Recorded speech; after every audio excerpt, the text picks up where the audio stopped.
I want to take a look at a command execution or a command injection vulnerability. Now, a command injection vulnerability is really an attack on the web application architecture. So I've got the DVWA vulnerable web application here, and you can see there's a ping for free. Now, one of the important things about doing command injection is understanding what it is that's going on here.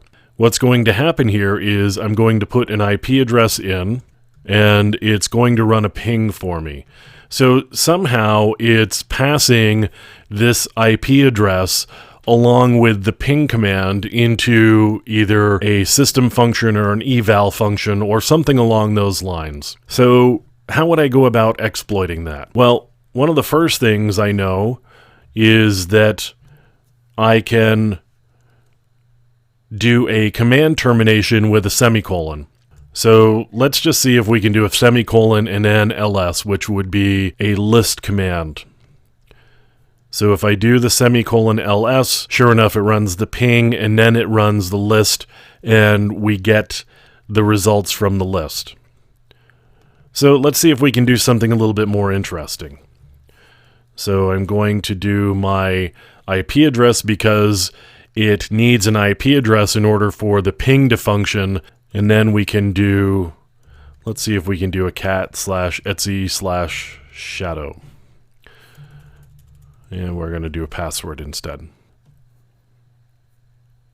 So sure enough, we get the list of all of the entries in the password file. So what it's probably doing is it's appending this string onto the string ping and then passing it off to eval, getting the results, and then just populating the page with all of those results. So this is a way of doing command injection.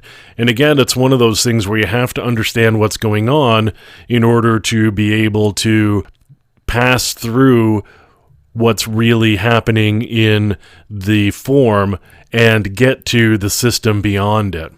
So you're not just going to be able to do something like this, for example. Command injection isn't just as simple as passing in a command. What it really needs is the ability of understanding what is being asked for and then doing an escape beyond that, which is exactly what's going on here. So I know it needs an IP address, then I can do the semicolon and then pass in a system level command, at which point I will get both of those back. There are a number of other ways of doing command injection as well. You need to understand what it is that's actually going on. You may be able to use something like a backtick, for example, that would do an execution in the shell, or there may be some other ways of doing the command injection. But remember that a command injection is really an attack against the web architecture, and what you're doing is you're exploiting the way the web code is written in order to get to the system behind it.